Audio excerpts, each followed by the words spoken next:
Hallelujah, praise the lord. ಯೇಸು ಕ್ರಿಸ್ತನ ನಾಮದಲ್ಲಿ ನಾನು ನಿಮ್ಮೆಲ್ಲರನ್ನು ವಂದಿಸುವನಾಗಿದ್ದೇನೆ. ಇವತ್ತಿನ ದಿನದಲ್ಲಿ ನಾವು ಇನ್ನೊಂದು ಹೊಸ ವಿಷಯದಲ್ಲಿ ಧ್ಯಾನಿಸುವ ವಾಕ್ಯದೊಂದಿಗೆ ನೋಡಿ, ಮನುಷ್ಯನು ಮತ್ತು ಮಾನವನು. ನಾವು ವಾಕ್ಯದಲ್ಲಿ ಧ್ಯಾನಿಸುವ ಮನುಷ್ಯನು ಯಾರಾಗಿದ್ದಾನೆ ಮತ್ತು ಮಾನವನು ಯಾರಾಗಿದ್ದಾನೆ ಅಂತೇಳಿ ನೋಡಿ. ಮನುಷ್ಯನು ಅಂತ ಹೇಳಿದರೆ ಆತ್ಮ ಸ್ವರೂಪನು. ದೇವರ ವಾಕ್ಯ ಹೇಳುತ್ತದೆ ಯೋಹಾನ 4:24 ದೇವರು ಆತ್ಮ ಸ್ವರೂಪನಾಗಿದ್ದಾನೆ. ಅಂದರೆ ಏನು? ಮನುಷ್ಯನು ಆತ್ಮ ಸ್ವರೂಪನಾಗಿದ್ದಾನೆ. ಆದಿಕಾಂಡ 1:20 ನಾವು ಓದುವಾಗ ನಮಗೆ ವಾಕ್ಯ ಹೇಳುತ್ತದೆ, ಆಮೇಲೆ ದೇವರು ನಮ್ಮ ಸ್ವರೂಪದಲ್ಲಿ ನಮ್ಮ ಹೋಲಿಕೆಗೆ ಸರಿಯಾಗಿ ಮನುಷ್ಯರನ್ನು ಉಂಟು ಮಾಡುವನು ಅಂತೇಳಿ ವಾಕ್ಯ ಹೇಳುತ್ತದೆ. ಪ್ರಿಯರೇ, ಮನುಷ್ಯನು ಅಂತೇಳಿ ಇಲ್ಲಿ ಏನು ವಾಕ್ಯ ಉಲ್ಲೇಖವಾಗಿದೆ, ಅದು ಈ ಟೈಮಲ್ಲಿ ಲೋಕದಲ್ಲಿ ಏನು ಬೋಧಿಸ್ತಾ ಇದ್ದಾರೆ, ನಮ್ಮ ಈ ದೇಹವನ್ನು ಹಿಡಿಕೊಂಡು ಇದು ದೇವರ ಸ್ವರೂಪ ಆಗಿದೆ ಅಂತೇಳಿ, ಅದು ಸುಳ್ಳಾದ ಬೋಧನೆಯಾಗಿದೆ. ಮನುಷ್ಯನು ಅಂತ ಹೇಳುವಂಥದ್ದು ಇಲ್ಲಿ ವಾಕ್ಯವು ನಮ್ಮ ಈ ದೇಹದ ಒಳಗಿರುವ ನಿಜವಾದ ಮನುಷ್ಯನು ದೇವರು ತನ್ನ ಸ್ವರೂಪದಲ್ಲಿ ಏನು ಉಂಟು ಮಾಡಿದ್ದಾನೆ ಆತನನ್ನು ಸೂಚಿಸುವಂತದ್ದಾಗಿದೆ. ಯಾಕಂದ್ರೆ ವಾಕ್ಯ ಹೇಳುತ್ತದೆ, ನಮ್ಮ ಸ್ವರೂಪದಲ್ಲಿ ನಮ್ಮ ಹೋಲಿಕೆಗೆ ಸರಿಯಾಗಿ ಮನುಷ್ಯರನ್ನು ಉಂಟು ಮಾಡುವ ಅಂತೇಳಿ. ಸೊ ಯೋಹಾನ 4:24 ನಾವು ಧ್ಯಾನಿಸಿದೆವು, ದೇವರು ಆತ್ಮ ಸ್ವರೂಪನಾಗಿದ್ದಾನೆ. ಸೊ ದೇವರ ಸ್ವರೂಪ ಏನಾಗಿದೆ? ಆತ್ಮನಾಗಿದ್ದಾನೆ. ಅಂದ್ರೆ ತನ್ನ ಸ್ವರೂಪದಲ್ಲಿ ಉಂಟು ಮಾಡುವುದು ಅಂತ ಹೇಳಿದರೆ ಮನುಷ್ಯರನ್ನು, ಆತನ ಸ್ವರೂಪ ಯಾವುದಾಗಿದೆ? ಅದು ಆತ್ಮೀಯ ಸ್ವರೂಪವಾಗಿದೆ. ಪ್ರಿಯರೇ, ಅದೇ ಆದಿಕಾಂಡ 1:27 ನಾವು ಧ್ಯಾನಿಸುವಾಗ ಅಲ್ಲಿ ವಾಕ್ಯ ಹೇಳುತ್ತದೆ, ಹೀಗೆ ದೇವರು ಮನುಷ್ಯರನ್ನು ತನ್ನ ಸ್ವರೂಪದಲ್ಲಿ ಉಂಟು ಮಾಡಿದನು. ವಾಕ್ಯ ಹೇಳುತ್ತದೆ ಇಲ್ಲಿ, ಹೀಗೆ ದೇವರು ಮನುಷ್ಯನನ್ನು ತನ್ನ ಸ್ವರೂಪದಲ್ಲಿ ಉಂಟು ಮಾಡಿದಾನೆ. ಅಂದ್ರೆ ದೇವ ಸ್ವರೂಪದಲ್ಲಿ ಉಂಟು ಮಾಡಿದಾನೆ ಅಂತೇಳಿ ಅಲ್ಲಿ ಮುಂದೆ ಹೇಳ್ತಾ ಉಂಟು. ನೋಡಿ, ದೇವ ಸ್ವರೂಪದಲ್ಲಿ ಆತನು ಉಂಟು ಮಾಡುವುದು ಅಂತ ಹೇಳಿದರೆ ಅದು ಆತ್ಮೀಯ ರೀತಿಯನ್ನು ಸೂಚಿಸುವಂತದ್ದಾಗಿದೆ ಪ್ರಿಯರೇ. ಆದರೆ ಜನರು ಏನ್ ಮಾಡಿದ್ದಾರೆ, ತಪ್ಪಾಗಿ ನಾವು ದೇವರ ಸ್ವರೂಪ ಏನಾಗಿದೆ ಅದು ದೇಹವನ್ನು ತೋರಿಸಿ ಇವಾಗ ಬೋಧನೆ ಮಾಡುತ್ತಾರೆ. ದೇವರು ಟ್ರಿನಿಟಿ, ತ್ರಿಏಕತೆ ಇದೆ ಆತನಲ್ಲಿ. ಯಾಕಂದ್ರೆ ಶರೀರ, ಆತ್ಮ, ಪ್ರಾಣ ಎಂಬ 3 ರೀತಿಯಲ್ಲಿ ದೇವರು ನಮ್ಮನ್ನು ಸೃಷ್ಟಿಸಿದ್ದಾರೆ ಅಂತೇಳಿ ತಪ್ಪಾದ ಬೋಧನೆಯನ್ನು ಲೋಕಕ್ಕೆ ಕೊಡ್ತಾ ಇದ್ದಾರೆ ಪ್ರಿಯರೇ. ದೇವರು ಆತ್ಮ ಸ್ವರೂಪನಾಗಿದ್ದನು, ಆಗಿದ್ದಾನೆ, ಮತ್ತೆ ಮುಂದೆ ಕೂಡ ಆತನು ಆತ್ಮ ಸ್ವರೂಪನೇ. ಆತನು ಒಂದು ಸಮಯಕ್ಕೆ ನರಾವತಾರ ಎತ್ತಿ ಈ ಲೋಕಕ್ಕೆ ಬಂದಿದ್ದನು. ಯೋಹಾನ 1:14 ಹೇಳುತ್ತದೆ, ಆತನು ನರಾವತಾರ ಎತ್ತಿ ಈ ಲೋಕಕ್ಕೆ ಬರ್ತಾನೆ, ಯಾಕಂದ್ರೆ ನಮಗೆ ರಕ್ಷಣೆಯನ್ನು ಕೊಡುವುದಕ್ಕೋಸ್ಕರವಾಗಿ. ಆದರೆ ದೇವರ ನಿಜವಾದ ಸ್ವರೂಪ ಏನಾಗಿದೆ? ಅದು ಆತ್ಮ ಸ್ವರೂಪನಾಗಿದೆ ಪ್ರಿಯರೇ. ಆದಿಕಾಂಡ 1:27 ನಾನು ಪುನಃ ಓದ್ತೇನೆ. ಅಲ್ಲಿ ಹೇಳ್ತದೆ ವಾಕ್ಯ, ದೇವರು ಮನುಷ್ಯನನ್ನು ತನ್ನ ಸ್ವರೂಪದಲ್ಲಿ ಉಂಟು ಮಾಡಿದನಂತೇಳಿ ವಾಕ್ಯ ಹೇಳುತ್ತದೆ ಪ್ರಿಯರೇ. ಮನುಷ್ಯನ ಸ್ವರೂಪ ಏನಿದೆ ಅದು ದೇವರ ಸ್ವರೂಪವಾಗಿದೆ. ಸೊ ಆ ದೇವರ ಸ್ವರೂಪದಲ್ಲಿ ಏನು ಮನುಷ್ಯನನ್ನು ಉಂಟು ಮಾಡಿದನೋ ಆ ಮನುಷ್ಯನು ಯಾವತ್ತೂ ನಾಶವಾಗುವುದಿಲ್ಲ. ಆತನು ಈ ಲೋಕಕ್ಕೆ ಬರುವುದು ಯಾಕೆ? 2 ವಿಷಯಗಳುಂಟು ಪ್ರಿಯರೇ. ಮನುಷ್ಯನು ನಿತ್ಯ ಜೀವಕ್ಕಾಗಿ ಆರಿಸಲ್ಪಡುತ್ತಾನೆ, ಮನುಷ್ಯನು ನಿತ್ಯ ಸುಡಲ್ಪಡುವುದಕ್ಕಾಗಿ ಆರಿಸಲ್ಪಡುತ್ತಾನೆ. ನೋಡಿ, ಅಲ್ಲಿ ನಿತ್ಯವಾದ ಬೆಂಕಿಗೆ ಹಾಕಲ್ಪಡುವನಂತ ಹೇಳ್ತದೆ. ಯಾರು ಆತನನ್ನು ಒಪ್ಪುವುದಿಲ್ಲ, ಯಾರು ಆತನನ್ನು ಅಂಗೀಕರಿಸುವುದಿಲ್ಲ, ಅವರು ನಿತ್ಯ ನಾಶನದ ಬೆಂಕಿಗೆ ಹೋಗುತ್ತಾರೆ. ಯಾಕಂದ್ರೆ ಅಲ್ಲಿ ಯುಗಾಂತರಗಳಲ್ಲಿ ಅವರು ಸುಡಲ್ಪಡುವರಂತೆ ವಾಕ್ಯ ಹೇಳುತ್ತದೆ. ಅಂದ್ರೆ ಒಮ್ಮೆ ಆ ಮನುಷ್ಯನನ್ನು, ದೇವರು ಒಳಗಿನ ಮನುಷ್ಯನನ್ನು, ಆತ್ಮ ಸ್ವರೂಪನಾದ ಮನುಷ್ಯನನ್ನು ಸೃಷ್ಟಿ ಮಾಡಿದ್ದಾನೆ, ಆ ಮನುಷ್ಯನಿಗೆ ಮರಣವೆಂಬುದೇ ಇಲ್ಲ ಪ್ರಿಯರೇ. ನಿತ್ಯ ನಾಶನದಲ್ಲಿ ಆತನು ಸುಡಲ್ಪಡುವನಾಗಿದ್ದಾನೆ ಯಾರ್ಯಾರು ಆತನನ್ನು ಅಂಗೀಕರಿಸುವುದಿಲ್ಲ. ಅಂದ್ರೆ ಯೇಸು ಕ್ರಿಸ್ತನನ್ನು ಸ್ವಂತ ರಕ್ಷಕನನ್ನಾಗಿ, ಒಡೆಯನನ್ನಾಗಿ ಅಂಗೀಕರಿಸಿ ಯೇಸು ಕ್ರಿಸ್ತನ ಹೆಸರಿನಲ್ಲಿ ಅದು ದೀಕ್ಷಾಸ್ಥಾನವನ್ನು ತೆಗೆದುಕೊಂಡು ತನ್ನ ಪಾಪಗಳನ್ನು ಈ ಲೋಕದಲ್ಲಿ ತೊಡೆಯುವುದಿಲ್ಲವೋ ಅವರು ನಿತ್ಯ ನಾಶನದ ಬೆಂಕಿಗೆ ಹಾಕಲ್ಪಡುವರು ಅಂತೇಳಿ ವಾಕ್ಯ ಹೇಳುತ್ತದೆ. ಅದೇ ರೀತಿ ಯಾರು ಆತನನ್ನು ರಕ್ಷಕನನ್ನಾಗಿ, ಒಡೆಯನನ್ನಾಗಿ ಅಂಗೀಕರಿಸಿದ್ದಾರೆ ಮತ್ತು ಆತನ ಹೆಸರಿನಲ್ಲಿ, ಯೇಸು ಕ್ರಿಸ್ತನ ಹೆಸರಿನ ದೀಕ್ಷಾಸ್ಥಾನ ತೆಗೆದುಕೊಂಡು ತಮ್ಮ ಪಾಪಗಳನ್ನು ಅರಿಕೆ ಮಾಡಿ ಯಾರು ಕ್ಷಮೆಯನ್ನು ದೇವರಿಂದ ಬೇಡಿಕೊಂಡಿದ್ದಾರೆ ಅವರು ನಿತ್ಯತ್ವಕ್ಕಾಗಿ, ನಿತ್ಯ ಜೀವಕ್ಕಾಗಿ ಆರಿಸಲ್ಪಡುವರು ಅಂತೇಳಿ ವಾಕ್ಯ ಹೇಳುತ್ತದೆ. ಯಾಕೆ? ದೇವರು ಒಳಗಿನ ಈ ದೇಹದ ಒಳಗಿರುವ ಮನುಷ್ಯನ ಬಗ್ಗೆ ಎಲ್ಲವನ್ನು ಮಾಡಿದ್ದನು ಆತನು 2 ಸ್ಥಾನವನ್ನು ನಮಗೋಸ್ಕರವಾಗಿ ತೆಗೆದುಕೊಳ್ಳುತ್ತಾನೆ. ನಾವು ವಾಕ್ಯದಲ್ಲಿ ನೋಡುವುದಾದರೆ, ಒಂದು ದೇವ ಕುಮಾರನ ಆತನ ಸ್ಥಾನವನ್ನು ತೆಗೆದುಕೊಳ್ಳುತ್ತಾನೆ, ಮತ್ತೊಂದು ಮನುಷ್ಯ ಕುಮಾರನ ಸ್ಥಾನವನ್ನು ಆತನು ತೆಗೆದುಕೊಳ್ಳುತ್ತಾನೆ. ನೋಡಿ, ದೇವ ಕುಮಾರ ಅಂತ ಹೇಳಿದರೆ ಆದಾಮನನ್ನು ದೇವರು ಯಾವ ಈ ಲೋಕದಲ್ಲಿ ಮಣ್ಣಿನಿಂದ ಸೃಷ್ಟಿಸಿದನೋ ಅವನು ದೇವರ ಮಗನಾಗಿದ್ದನು. ಅವನು ದೇವರ ಮಗನ ಸ್ಥಾನದಿಂದ ಬಿದ್ದ ಕಾರಣಕ್ಕಾಗಿ ದೇವರು ತಾನೇ ಆ ಸ್ಥಾನವನ್ನು ಹೊಂದಿಕೊಂಡು, ಮಗನ ಸ್ಥಾನವನ್ನು ಹೊಂದಿಕೊಂಡು ಈ ಲೋಕಕ್ಕೆ ಬಂದು ಆತನು ನರಾವತಾರ ಎತ್ತಿ ತನ್ನನ್ನೇ ತಾನು ಸಮರ್ಪಿಸುತ್ತಾನೆ. ಯಾಕಂತ ಹೇಳಿದರೆ ಈ ಒಳಗೆ ಮನುಷ್ಯನು ಏನಿದ್ದಾನೆ ಅವನು ನಾಶವಾಗಬಾರದಂತೇಳಿ. ಇದು ಪ್ರಿಯರೇ ಸತ್ಯವಾದ ವಾಕ್ಯವಾಗಿದೆ. ಸೊ ಇದನ್ನು ಯಾರು ಅಂಗೀಕರಿಸುವುದಿಲ್ಲವೋ ಅವರು ತನ್ನನ್ನೇ ತಾನೇ ನಿತ್ಯವಾದ ಬೆಂಕಿಯಲ್ಲಿ ಹಾಕಲ್ಪಡುವುದಕ್ಕಾಗಿ ತಾನೇ ಸಮರ್ಪಿಸಿಕೊಳ್ಳುವವರಾಗಿದ್ದಾರೆ. ನೋಡಿರಿ, ಅದೇ ದೇವರು ದೇವಕುಮಾರನಾಗಿ ಬಂದು ಮತ್ತೆ ಆತನು ಪುನಃ ಹಿಂದಕ್ಕೆ ಹೋಗುವಾಗ ಮನುಷ್ಯ ಕುಮಾರನಾಗಿ ಇವಾಗ ಇದ್ದಾನೆ ಪ್ರಿಯರೇ. ಯಾಕೆ ಮನುಷ್ಯ ಕುಮಾರ ಅಂತೇಳಿ? ಈ ಮನುಷ್ಯನ ಒಳಗೆ ಏನು ಮನುಷ್ಯ ಇದ್ದಾನೆ ನಮ್ಮ ಈ ದೇಹದೊಳಗೆ, ಆ ಮನುಷ್ಯನನ್ನು ಬದುಕಿಸುವುದಕ್ಕಾಗಿ, ಆತನನ್ನು ಇಲ್ಲಿಂದ ಕರೆದುಕೊಂಡು ಹೋಗುವುದಕ್ಕಾಗಿ ಆತನು ಮನುಷ್ಯ ಕುಮಾರನ ಸ್ಥಾನವನ್ನು ತೆಗೆದುಕೊಂಡಿದ್ದಾನೆ. ಅದೇ ಸ್ಥಾನದಲ್ಲಿ ಆತನು ಪುನಃ ಹಿಂದಕ್ಕೆ ಬಂದು ಯಾರ್ಯಾರು ಆತನಲ್ಲಿ ನಂಬಿಕೆ ಇಟ್ಟಿದ್ದಾರೋ, ಆತನಲ್ಲಿ ಜೀವಿತವನ್ನು, ರಕ್ಷಣೆಯನ್ನು ಹೊಂದಿದ್ದಾರೋ ಅವರನ್ನು ಈ ಲೋಕದಲ್ಲಿ ಆತನು ತೆಗೆದುಕೊಂಡು ಹೋಗುವನಾಗಿದ್ದಾನೆ. ಸೊ ಅದಕ್ಕೆ ದೇವರು ನಮ್ಮ ಸ್ವರೂಪದಲ್ಲಿ ಅಂತ ಹೇಳುವಾಗ ಆತನು ಒಳಗಿನ ಮನುಷ್ಯನನ್ನು ಸೂಚಿಸುವಂತನಾಗಿದ್ದಾನೆ. ಸೊ ನಾವು ಇವಾಗ ನೋಡುವಾಗಿದ್ರೆ ಮನುಷ್ಯನು ಮತ್ತು ಮಾನವನು ಅಂತೇಳಿ ವಾಕ್ಯದಲ್ಲಿ ನಾವು ನೋಡುವ ನೋಡಿ, ಇಬ್ರಿಯರಿಗೆ ಬರೆದ ಪತ್ರಿಕೆ 2ನೇ ಅಧ್ಯಾಯ 6ನೇ ವಾಕ್ಯ ಹೇಳುತ್ತದೆ, ಶಾಸ್ತ್ರದ ಒಂದು ಭಾಗದಲ್ಲಿ ಮನುಷ್ಯನು ಎಷ್ಟು ಮಾತ್ರದವನು, ಅವನನ್ನು ನೀನು ಯಾಕೆ ನೆನೆಸಬೇಕು, ಮಾನವನು ಎಷ್ಟರವನು, ಅವನಲ್ಲಿ ಯಾಕೆ ಲಕ್ಷ್ಯವಿಡಬೇಕಂತ ವಾಕ್ಯ ಹೇಳುತ್ತದೆ. ಪ್ರಿಯರೇ, ಇಲ್ಲಿ ನಾವು ಎರಡು ಅಂಶವನ್ನು ನೋಡಬಹುದು. ಮೊದಲನೇ ವಾಕ್ಯ ಮಾತಾಡ್ತಾ ಉಂಟು ಮನುಷ್ಯನು ಎಷ್ಟು ಮಾತ್ರದವನು, ಅವನನ್ನು ಯಾಕೆ ನೆನಪಿಸಬೇಕಂತ ಹೇಳ್ತದೆ. ಸೆಕೆಂಡ್ ವಾಕ್ಯ ಹೇಳ್ತದೆ ಮಾನವನು ಎಷ್ಟರವನು, ಅವನಲ್ಲಿ ಯಾಕೆ ಲಕ್ಷ್ಯವಿಡಬೇಕಂತೇಳಿ. ನೋಡಿ, ದೇವರು ಎಲ್ಲಾ ಸಮಯದಲ್ಲೂ ಮನುಷ್ಯನನ್ನೇ ನೆನೆಸ್ತಾ ಇದ್ದನು. ನಾವು ದಾವಿದನ ಅಭಿಷೇಕವನ್ನು ನೋಡುವಾಗ ಈ ಲೋಕದಲ್ಲಿ 1 ಸಮುವೇಲ 16ನೇ ಅಧ್ಯಾಯ 7ನೇ ವಾಕ್ಯವನ್ನು ಓದುವಾಗ ಅಲ್ಲಿ ಸಮುವೇಲನನ್ನು ದೇವರು ಕಳುಹಿಸಿ ಇಷಯನ 7 ಮಕ್ಕಳನ್ನು ಆತನು ತೋರಿಸ್ತಾನೆ. ಆ 7ರಲ್ಲಿ ಎಲ್ಲರನ್ನು ದೇವರು ನಿರಾಕರಿಸ್ತಾನೆ. ಮತ್ತೆ ಎಲಿಯಾಬನನ್ನು ದೊಡ್ಡ ಮಗನನ್ನು ತೋರಿಸುವಾಗ ದೇವರು ಸಮುವೇಲನಿಗೆ ಸ್ಪಷ್ಟವಾಗಿ ಹೇಳ್ತಾನೆ, ನೀನು ಆತನ ಚೆಲುವಿಕೆಯನ್ನು ಅಂದವನ್ನು ನೋಡಬೇಡ, ನಾನು ಆತನನ್ನು ತಳ್ಳಿ ಬಿಟ್ಟಿದ್ದೇನೆ ಅಂತ ಹೇಳ್ತಾನೆ. ಮತ್ತೆ ಅಲ್ಲಿ ಆತನ ಹೇಳ್ತಾನೆ, ನಾನು ಮನುಷ್ಯರಂತೆ ಹೊರಗಿನ ತೋರಿಕೆಯನ್ನು ನೋಡದೆ ಒಳಗಿರುವ ಮನುಷ್ಯನನ್ನೇ ನಾನು ನೋಡುವವನಾಗಿದ್ದೇನೆ ಅಂತ ಆತನ ಹೇಳ್ತಾನೆ. ಪ್ರಿಯರೇ, ಸೊ ಅದಕ್ಕೆ ದೇವರು ಯಾವತ್ತು ನೋಡುವುದಾದರೂ ಈ ದೇಹದ ಒಳಗಡೆ ಇರುವ ಆ ಮನುಷ್ಯನನ್ನು ಆತನು ನೋಡುತ್ತಾನೆ ಮತ್ತು ಆತನನ್ನು ಬದುಕಿಸುವುದಕ್ಕಾಗಿ ಆತನ ಈ ಲೋಕಕ್ಕೆ ಬಂದಿದ್ದನು. ಸೊ ಇಬ್ರೇ 2:6 ನಾವು ನೋಡಬಹುದು, ಮನುಷ್ಯನನ್ನು ಆತನು ಸೂಚಿಸ್ತಾನೆ ಮೊದಲು, ಮತ್ತೆ ಆತನನ್ನು ಮಾನವನನ್ನಾಗಿ ಸೂಚಿಸ್ತಾನೆ. ಇದೇ ವಾಕ್ಯಗಳನ್ನು ನೀವು ಇನ್ನೂ ಬೇಕಾದ್ರೆ ಕೀರ್ತನೆ 8:4 ಓದಿ, ಅಲ್ಲಿ ಕೂಡ ಆತನು ಮನುಷ್ಯನು ಮತ್ತೆ ಮಾನವನು ಇದರ ಬಗ್ಗೆ ಸೂಚಿಸ್ತಾನೆ. ನಾನು ವಾಕ್ಯ ರೆಫರೆನ್ಸ್ ಕೊಡ್ತೇನೆ, ನೀವು ಧ್ಯಾನಿಸಿರಿ. ಜ್ಞಾನೋಕ್ತಿ 8:4 ಕೂಡ ವಾಕ್ಯ ಹೇಳುತ್ತದೆ, ಮನುಷ್ಯರೇ ನಿಮ್ಮನ್ನೇ ಕರೆಯುತ್ತೇನೆ, ಮಾನವರಿಗಾಗಿ ದನಿಗೈಯುತ್ತಾನೆ. ನೋಡಿ, ದೇವರು ಈ ಎಲ್ಲಾ ವಾಕ್ಯಗಳಲ್ಲಿ ಇಬ್ಬರಿಬ್ಬರನ್ನು ದರ್ಶಿಸುವುದನ್ನು ನಾವು ನೋಡಬಹುದು. ಮನುಷ್ಯ ಮತ್ತು ಮಾನವರನ್ನು ಎರಡು ಸಪರೇಟ್ ಆಗಿ ಉಲ್ಲೇಖವು ಇರುವಂತಹ ವಾಕ್ಯಗಳು. ಯೋಬ 7:17 ಕೂಡ ಆತನು ಹೇಳ್ತಾನೆ, ಮಾನವನು ಎಷ್ಟರವನು, ಅವನನ್ನು ನೀನು ಏಕೆ ಹೆಚ್ಚಿಸುತ್ತಿ, ಅವನಲ್ಲಿ ಏಕೆ ಮನಸ್ಸಿಡಬೇಕಂತೇಳಿ ಇಲ್ಲಿ ಮಾನವನ ಬಗ್ಗೆ ಮಾತಾಡ್ತಾನೆ. ಕೀರ್ತನೆ 144 144 3 ಮತ್ತು 4ನೇ ವಾಕ್ಯವನ್ನು ಓದುವುದಾದರೂ ಕೂಡ, ಯೆಹೋವನೇ ಮನುಷ್ಯನು ಎಷ್ಟು ಮಾತ್ರದವನು, ಅವನನ್ನು ನೀನು ಯಾಕೆ ನೆನೆಸಬೇಕು ಅಂತ ಹೇಳ್ತಾನೆ. ಮಾನವನು ಎಷ್ಟರವನು, ಅವನಲ್ಲಿ ಯಾಕೆ ಲಕ್ಷ್ಯವಿಡಬೇಕು. ಮನುಷ್ಯನು ಬರೀ ಉಸಿರೇ. ನೋಡಿ, ಮನುಷ್ಯನು ಎನ್ನುವಂಥದ್ದು ಏನು ಸೃಷ್ಟಿಸಿದಾನೆ ದೇವರು, ಆತನು ಬರೀ ಉಸಿರು ಅಂತ ಹೇಳಿದ್ರೆ ಆತನ ಆತ್ಮನಾಗಿದ್ದಾನೆ. ಆತ್ಮ ಸ್ವರೂಪನಾದ ಮನುಷ್ಯನನ್ನು ಈ ಲೋಕದಲ್ಲಿ ಈ ಕಣ್ಣುಗಳಲ್ಲಿ ಯಾರು ನೋಡ್ಲಿಕ್ಕೆ ಆಗುದಿಲ್ಲ ಪ್ರಿಯರೇ. ಅದಕ್ಕೆ ಈ ದೇಹದ ಒಳಗಡೆ ಆತನ ಇಟ್ಟಿದ್ದಾನೆ. ಒಂದು ದಿನ ಈ ದೇಹವು ಕಳಚಿ ಹೋದ ಮೇಲೆ ಆತನು ನಮಗೆ ಇನ್ನೊಂದು ದೇಹವನ್ನು ಸಿದ್ಧ ಮಾಡಿ ಇಟ್ಟಿದ್ದಾನೆ.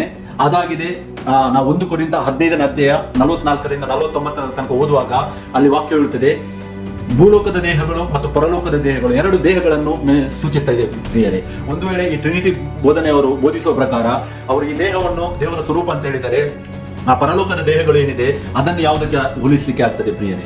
ನೋಡಿ, ಈ ದೇಹ ಏನಿದೆ ಅದು ದೇವರ ಸ್ವರೂಪ ಅಲ್ಲವೇ ಅಲ್ಲ. ಯಾಕೆ ವಾಕ್ಯ ಸ್ಪಷ್ಟವಾಗಿ ಹೇಳ್ತಾ ಉಂಟು 1 ಕೊರಿಂಥ 3:16 ನೀವು ದೇವರ ಆಲಯವಾಗಿದ್ದೀರಿ ಎಂದು ನಿಮಗೆ ಗೊತ್ತಿಲ್ಲವಂತೇಳಿ ವಾಕ್ಯ ನಮಗೆ ಕೇಳ್ತಾ ಉಂಟು ಪ್ರಿಯರೇ.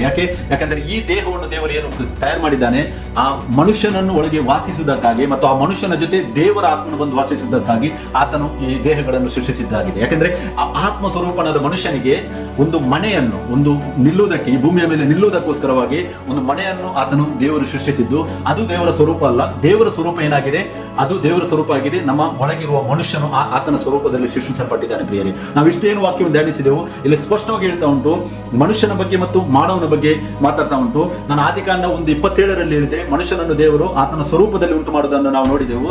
ಇವಾಗ ನಾವು ನೋಡುವ ಆದಿಕಾಂಡ 2ನೇ ಅಧ್ಯಾಯ 7ನೇ ವಾಕ್ಯದಲ್ಲಿ ಅಲ್ಲಿ ಆತನು ಮಾನವನನ್ನು ಸೃಷ್ಟಿಸುವುದನ್ನು ನಮಗೆ ಓದಲಿಕ್ಕೆ ಸಿಗ್ತದೆ. ನೋಡಿ, ಅಲ್ಲಿ ಹೇಳ್ತದೆ ವಾಕ್ಯ, ಹೀಗಿರಲು ಯೆಹೋವ ದೇವರು ನೆಲದ ಮಣ್ಣಿನಿಂದ ಮನುಷ್ಯನನ್ನು ರೂಪಿಸಿ. ನೋಡಿ, ಮನುಷ್ಯನನ್ನು ರೂಪಿಸಿ ಅಂತ ಹೇಳ್ತದೆ. ಅಂದ್ರೆ ಆ ಮನುಷ್ಯನು ಇದ್ದಾನೆ, ಆತನಲ್ಲಿ ಆತನು ರೂಪಿಸ್ತಾ ಇದ್ದಾನೆ.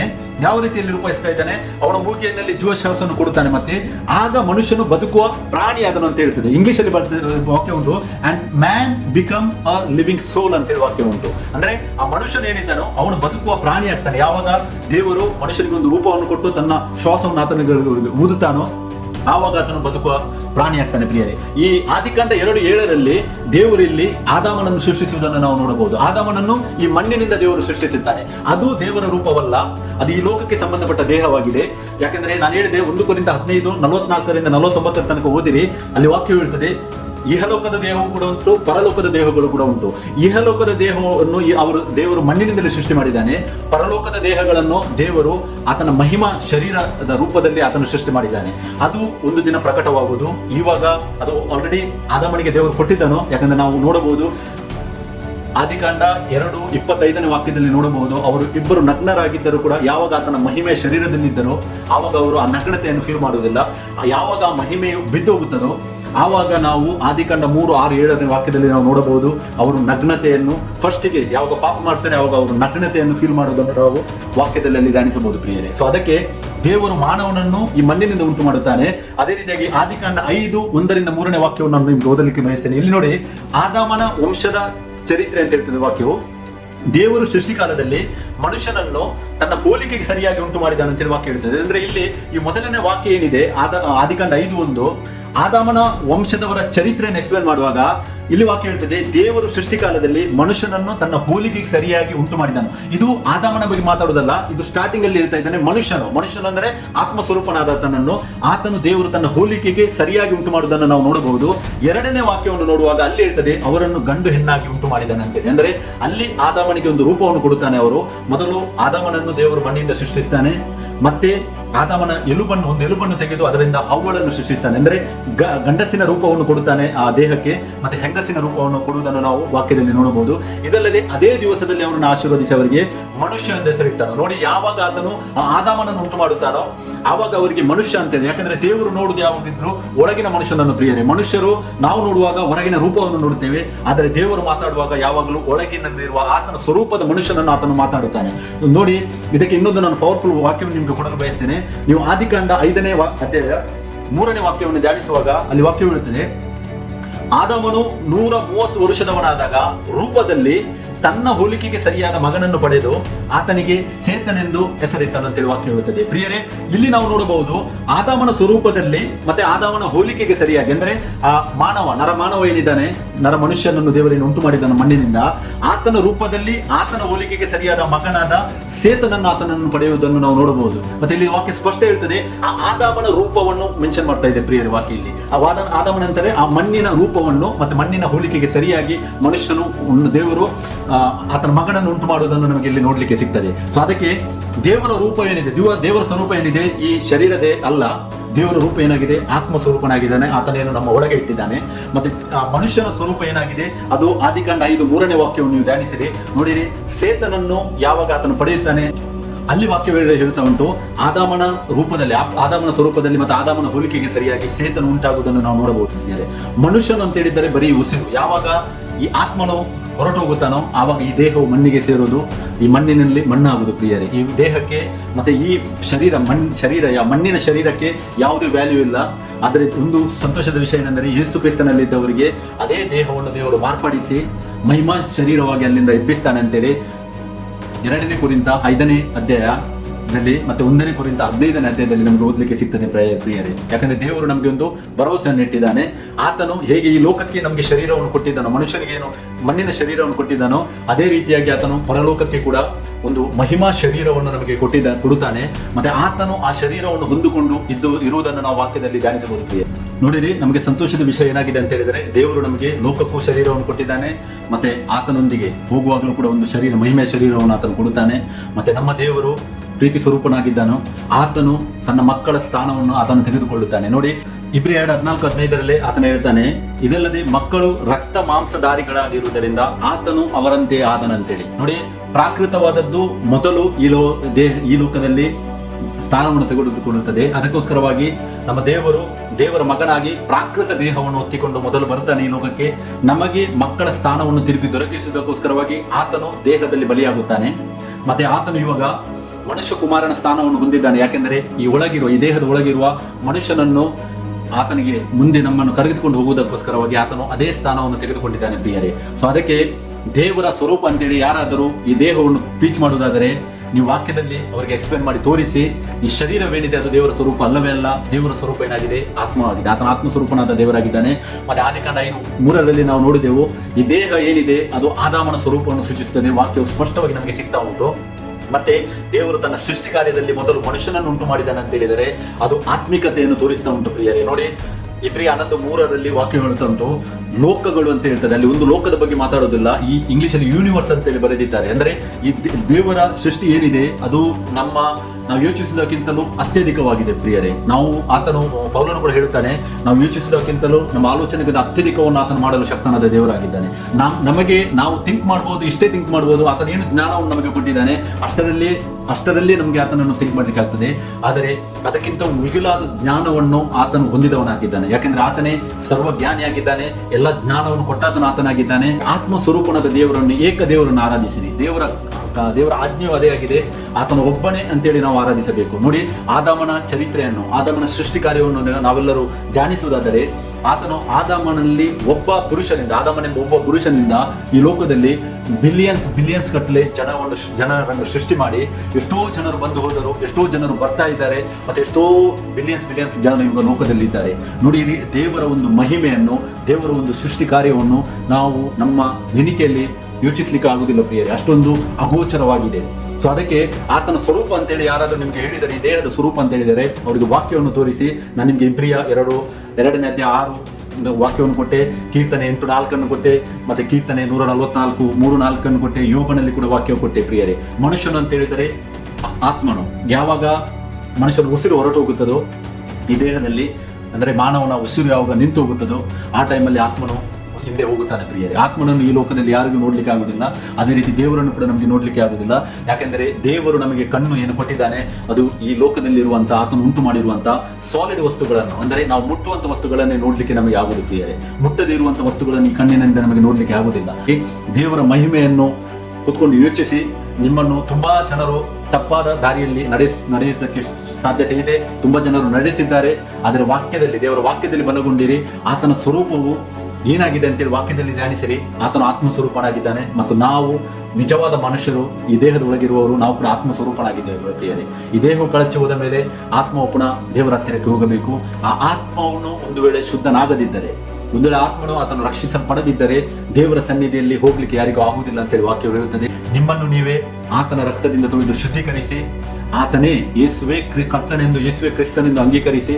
ಯಾಕಂತ ಹೇಳಿದರೆ ಕೀರ್ತನೆ 85 ವಾಕ್ಯ ಹೇಳುತ್ತದೆ, ಸತ್ಯವು ಲೋಕದಿಂದ ಹುಟ್ಟುವುದು, ನೀತಿಯು ಆಕಾಶದಿಂದ ದೃಷ್ಟಿಸುವುದು. ಸತ್ಯ ಅಂದರೆ ದೇಹ, ಯೇಸುವಿನ ದೇಹವು ಈ ಲೋಕದಿಂದ ಹುಟ್ಟಿದೆ.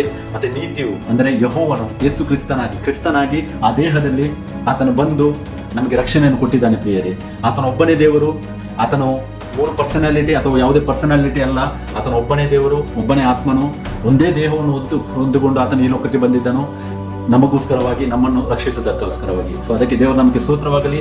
ದೇವರಿಗೆ ಒಂದು ಒಳ್ಳೆಯ ಸಮಯವನ್ನು ಕೊಟ್ಟಿದ್ದಕ್ಕಾಗಿ ಆತನನ್ನು ಸ್ತುತಿಸುತ್ತೇನೆ. ಈ ವಾಕ್ಯದಲ್ಲಿ ಧ್ಯಾನಿಸಿರಿ. ಖಂಡಿತವಾಗಿಯೂ ದೇವರು ನಿಮಗೆ ಇನ್ನೂ ಅಗಾಧವಾದ ವಿಷಯಗಳನ್ನು ಪ್ರಕಟಿಸುವ ಆತನಾಗಿದ್ದಾನೆ. ದೇವರು ನಮಗೆ ಸ್ತೋತ್ರವಾಗಲಿ. ಎಲ್ಲ ಘನ ಮಾನ ಮಹಿಮೆಗಳನ್ನು ಯೇಸು ಕ್ರಿಸ್ತನಿಗೆ ಸಲ್ಲಿಸುತ್ತೇನೆ. ಆಮೇಲೆ praise the lord. Thank you.